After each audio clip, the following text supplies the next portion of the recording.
আরে বললাম তো উনি তো পাগল মানুষ, ওদের রাস্তা আসলে আমরা তুলি নিব, এখানে যাইবে যে আমরা তো জানিও না। উনি তো সহ্য হেতে জানে, আমরা কি জানি?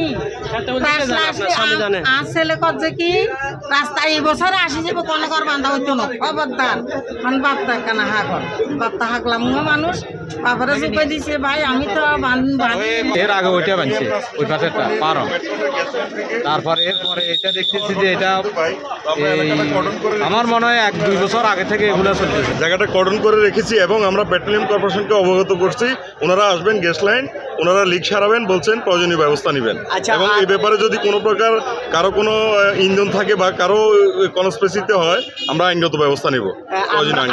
এ ধরনের এখন পর্যন্ত পাই নাই, এ ধরনের কোনো তথ্য থাকলে এবং আমরা এটা তদন্ত করে দেখবো, সত্যতা পেলে আমরা আইনগত ব্যবস্থা নেব। নতুন এবং ফিরে আসা গ্রাহকদের জন্য নগদে চলছে ক্যাশব্যাক সহ প্রতিদিন হাজারো উপহার জেতার সুযোগ। হবে আশা আর ফেরা, সারপ্রাইজ সেরা।